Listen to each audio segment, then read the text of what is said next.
Hello. Hello, everyone. Welcome to episode number 4 of Akashic Resources, where Our podcast where we get to dive in and tackle questions and things a little bit deeper, and where we help you use your mind more productively to be happier, healthier, and more successful. And so today's episode is, obviously you all know that there was a lunar eclipse that happened on Saturday. It was a solar? I think it was a solar eclipse. So the moon, there you go. The moon came in front, and that was this. Today is what? I don't even know what the date is. Today is Friday, 15th, the 20th. The 20th. There you go. So today is Friday the 20th. We're really on top of the other day, right? There was an eclipse, and it was where the moon came in front of it, and it was gave that halo. We got to see a partial eclipse here in Texas, and it was really cool. And with that came a lot of intensity. Some of you might have said, "Woo, I'm really feeling the eclipse energy." And typically for me, whenever there's an eclipse or there's a new moon or a full moon or all these things, people will say, "I'm really feeling the Mercury retrograde," or whatever. And I'm always like, yeah, I don't really feel anything. But this time I sure felt it, and it was extremely intense. And so Brian has been helping me with it, and lots of other people. It's kind of going through the paces with that. And I thought this would be a perfect topic to talk about, is what happens when energy comes in to our life, because it's always happening. And how I see it is infinite intelligence coming into our existence. And that intelligence brings light, and that brings, with light, you get to see more. Kind of like if you have a closet or a metal building that has a lot of stuff in it, and then you put light in it, you go, who would have a metal building that has a lot of stuff in it that needs to be organized? We won't say who that person is. And with that, you see a lot. You see, oh wow, I have this toy that I lost 6 months ago that happened to us, or I don't need these old bags anymore, right? So you kind of see all these things, and that's what happened for me. And I think it probably happened for a lot of other people as well. So we thought, let's talk about that. So let's talk about it.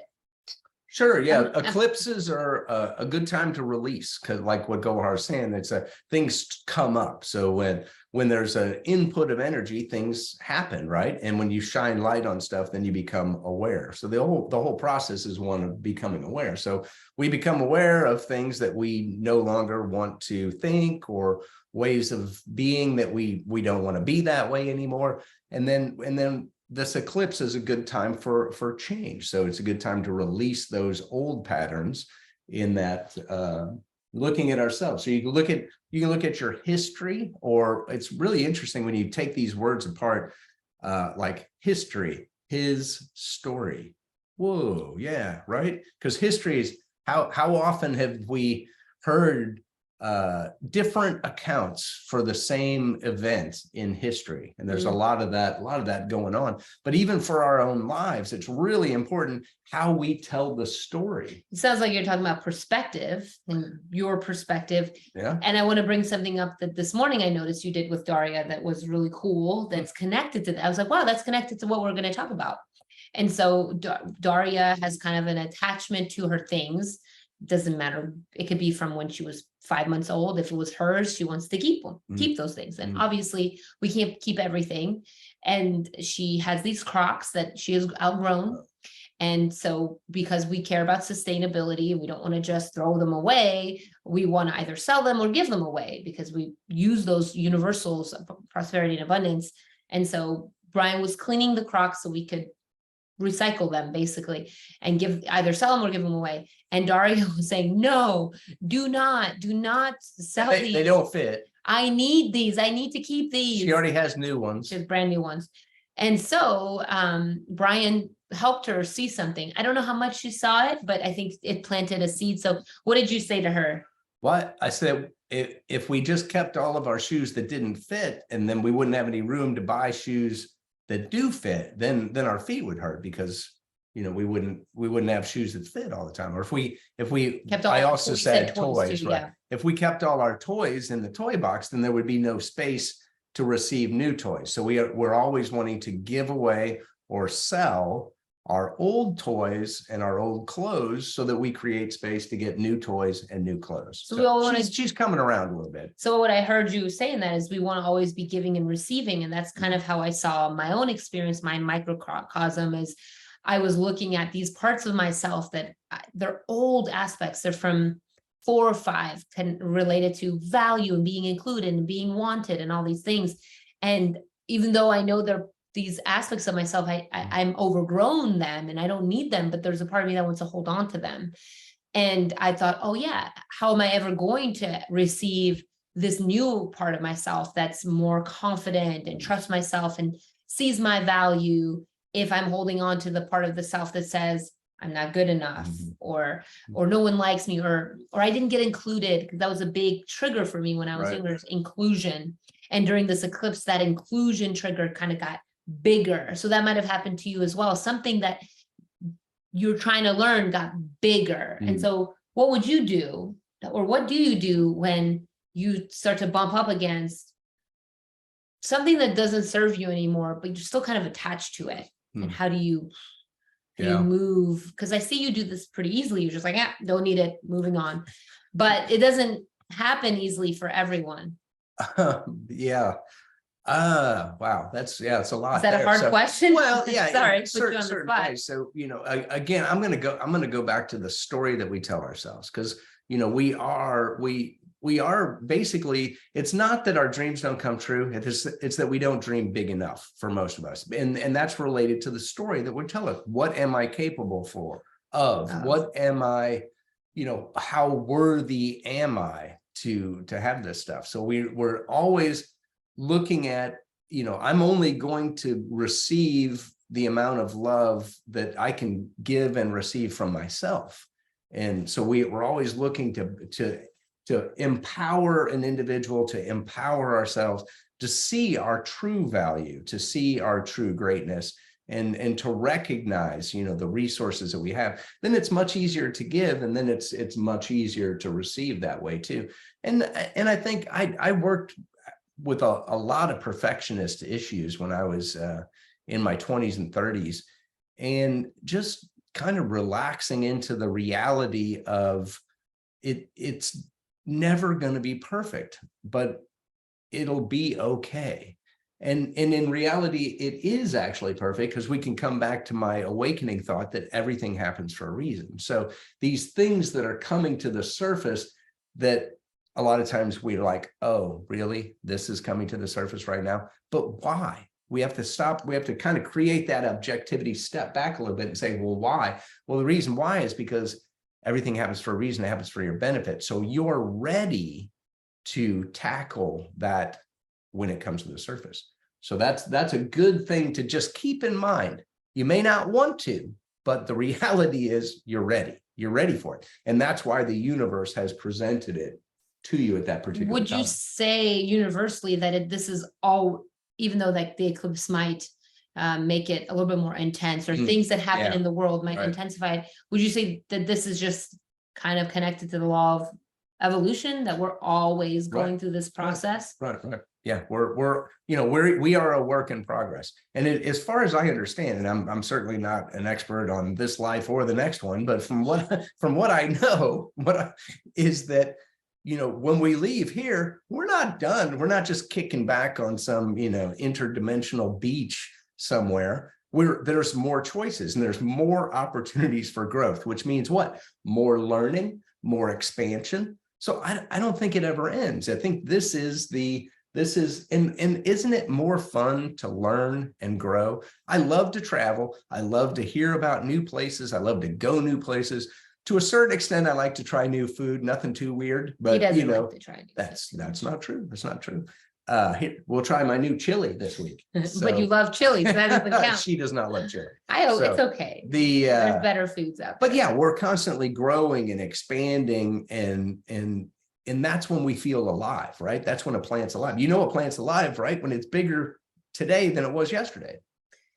This kind of makes me think about death. Oh boy. And birth. Okay. Not to make it just going right. We skip straight to the end. All right. So I think about sometimes going through these mini deaths that we go through, right? It's like there, and it just feels kind of like hard or challenging because our identity is changing. So there's like a death of the identity, and the identity is a transitory state. The ego is a transitory state of existence, and it's always transitioning. And I think pain and discomfort comes on when we want to hold on to that identity, like I was saying, and death, that it was it John that said, I die daily, or not. No, Does he die? That was Paul. Paul, sorry, wrong disciple. Paul said, I die daily. And this idea of every day you're changing or transforming, there's a part of you that's death represents change and transformation. And so I think that when we can look at every day, there's an opportunity for change and transformation. You don't want to wait for a future state to make those changes, or don't wait until you have to. Don't wait until you have to. You make the change in the moment because it's always changing anyway. So you kind of keeping up with that movement of the universe. And we had something come up in a reading that you were discussing with me about someone that was contemplating this idea of death, like suicide thoughts. And the reading kind of explained, what did the reading say back to this? Well, it said it causes a great deal of problems on the inner level. So if you think about it, everything happens for a reason, happens for your benefit. So the universe is unfolding and evolving and everything to give you exactly what you need. And then if you say, I don't like this, and you go out, then guess what? Then not only is it painful learning on the inner levels, but then you need to come back and have a very similar experience again. So do you want to do it twice? You know, I think the best thing to do is to do it once, and just, you know, to recognize that this is the lesson. A lot of times what we're complaining about, what is, you know, slapping us in the face, the obstacles, the blockages, the restrictions are actually the stepping stones for success. They are the key. You know, that's the key right there. The issue that you're navigating right now, when you make the productive choice, learn and grow and get that lesson, it's a key that unlocks the door for your growth. And then what's really exciting, I hate to say this, but I had to throw it in here. So guess what? When you get through that door, what do you get? You get the next lesson. So what does that look like? So when you pass algebra, right, what do you get? Trigonometry, you know, and then you get done with trigonometry. Unless you opt out. You get calculus, you know. And so the lesson sometimes, you know, it's like, okay, well, is that fair? Is that, but yeah, because you are now more than you were before. So you can handle more. So I think I have another question for you to put you on the spot. So you seem I'm learning something about this. So I'm connecting it to what you're saying. You seem to be able to do that. Like, okay, this is my lesson. I'm just going to receive it. I'm whatever, just being more objective. Not everyone has that ability for objectivity, but I had a realization when I was reviewing my gene keys, and what I was learning about it with the clarity of when you're in your body, when you can get more into your body, you actually can receive your lessons better and you're able to move forward. And I thought, you're actually a very active person. You you love moving things, picking up big rocks, crazy stuff like that.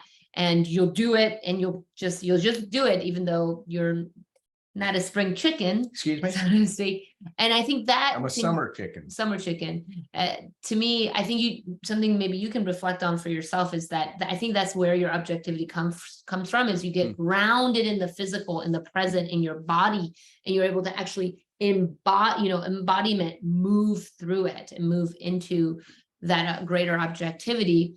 I think if we get too stuck in our brain and our minds and our heads, we can't, or too much in the emotions. So too much, right? So when you get into the body, you move the emotion out, so you can actually make the movement.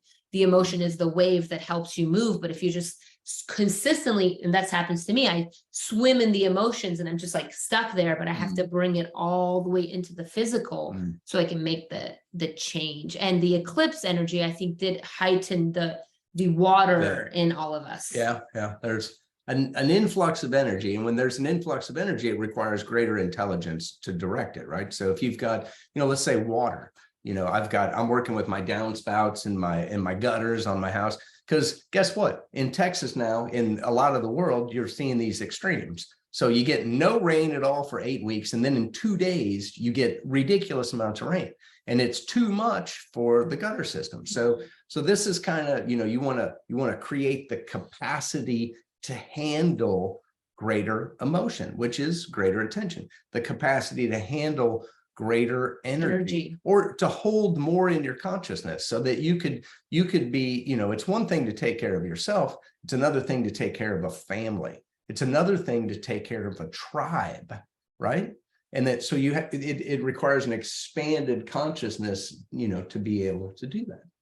And it sounds like, going back to our C topic of transformation, releasing all parts of self and stepping into that higher self, that's the expansion. Yeah. It's like you're letting go of a smaller part of yourself so you can expand into what you love to talk about, which is ideal, purpose, goal, and activity, which we'll discuss in a different video. The idea of having that clarity, that structure to move into your new self. And this is a consistent practice. But when so we'll go back to, the eclipse is a great time to release the old. And then now what you've got, you're creating space. So if you weed your garden, which we just did the other day, we created some space. Well, me and the kids, and we created some space, and we took out some plants that were done, so there were weeds, and then there was, some lettuces and some things that were just done for the year. And we took that out, we created all this space, and we put in these little beet seedlings. And that's what we do. Yeah. What we do for ourselves. We let go of this old stuff. We let go of this old identity. So for me in particular, I let go of this identity at age 43 of being the black sheep of my family. And it was a big part of myself. And I loved that. I had a motorcycle, had, 4 motorcycles over the course, did all kinds of crazy stuff. I still owe you a motorcycle. And she does. She owes me a motorcycle, but she owes me a lot of things. But when I let that identity go, not only did it cure me of gout, which is what happened, because the thought form for gout was guilt over past irresponsibility. Well, guess what? If you're identifying yourself as the black sheep of the family, there's a lot of stuff there. And when I let that go, not only was I completely cured of gout, have not taken the medication, and now it's like 16 years now, but I created this giant space for a new identity. And I grabbed the identity of a teacher and a director, and this idea of being of service. I like what you're saying, because I think sometimes for me, what happens is I'll see the thing I don't want very clearly, like whatever that thing is. And then I'll get really focused on, wow, I really don't want this. And I get almost experiencing so much emotion around it. And that's great.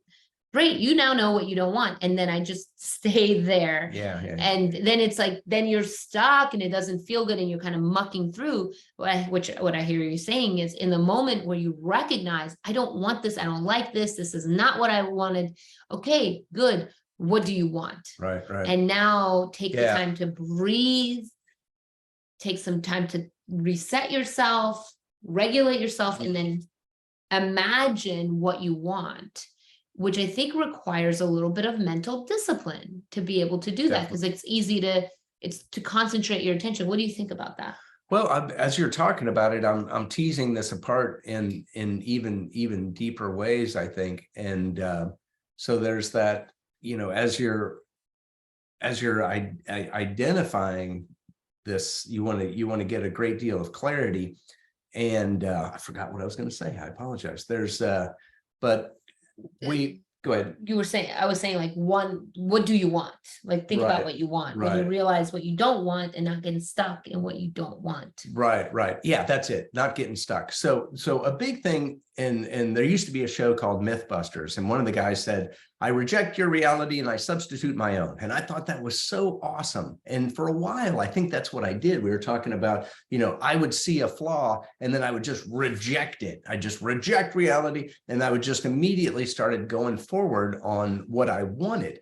And for me particular, what I needed to learn a little bit better was to accept that reality a little bit longer. a little bit longer. So she's accept the accepted hell out it. of it. She's accepted it like it's I'm in never it. going to change, you know. Yeah. And for me, I was just reject. I'm just off, you know. But it was a disconnected experience. And even though outwardly it might look successful, there wasn't the soul growth in learning because there wasn't the acceptance of what is. That makes me think of something. Yeah. You know, we've talked about how I can instantaneously sometimes manifest things. Yes. It's like, why did you do? Yeah. I don't even know how I did it. But I think that might be a little bit of a key, and another podcast that we can kind of go deeper on is when there's an energy that's present, when you have a manifestation you don't want. It has a consciousness of its own. It has a rhythm. It's in subconscious mind. For that to transform and alchemize, you can't just like, oh, I don't want this. I'm just going to want this other thing. It's kind of like being dirty and not taking a shower and just putting some perfume on. You're still going to smell. Sorry. It's the same thing as, you should laugh at that so I don't feel so awkward. It's the same thing when there is something you're recognizing in yourself. You can't just, like you were saying, just move forward. Alchemizing with it and just really accepting, receiving it, and embodying it. Then that's my step. And then you can go on to your step, which would be what? Well, just creating a vision of, you know, what you want. So I was talking about this the other day. When I was a kid, I read a lot of autobiographies of great people. You know, Ben Franklin. I love Autobiography of a Yogi. I've read that multiple times. Keep wanting to read that book again. And so Ben Franklin, and then I played Albert Schweitzer. So I studied Albert Schweitzer to be able to, you know, portray him in the Invitation when we were part of the School of Metaphysics. And Albert Schweitzer, Ben Franklin, and Paramahansa Yogananda are all Capricorn males. And I'm a Capricorn male. And so I really kind of got into that stuff because there's a lot of wisdom there for me. So we can, I'm old enough that there was no internet. You went to the library with your library card and you got books, because that was what you did. And I still do. I still love that stuff. But I also, Google, use the internet too. But there's so much wisdom available of other people who have had the experience. Or think about, just think about who has the qualities that we want. Who are the role models? Who are the leaders in the world, in the spiritual community, in the whatever that you want to be more like, and then start teasing that apart. Look at those qualities and then start put together a plan. What can I do? And then creating that, like I said, we're supposed to be waiting for that, but creating that image of yourself, that ideal of who you want to become. So yeah, and sometimes creating it, sometimes receiving it. Is that what you mean? It's a combination of both. So that brings in another whole point. So many things. There's not one, there's just so many ways to go about it. And we're a work in progress. Everyone is, and we're all learning. Little over here, little over there, so. A little recipe for transformation. But yeah, use that. And there's all these portals too. We get all these things about portal openings and that, and there's a lot of energy that moves. And so think of it kind of like a wave. So you can either drown in it or you could use it to your advantage and propel yourself, right? You can ride the wave and have some fun because you're the master of your mind and thought directs energy. So anything else? I think we've covered it. If you've got some ideas or thoughts, please send them in to us. Yeah, and if you have comments about what we just talked about and you want to have a discussion, put it in the comment box and like and subscribe, and we'll see you next week. All right. Have a great day. Love you all. Bye.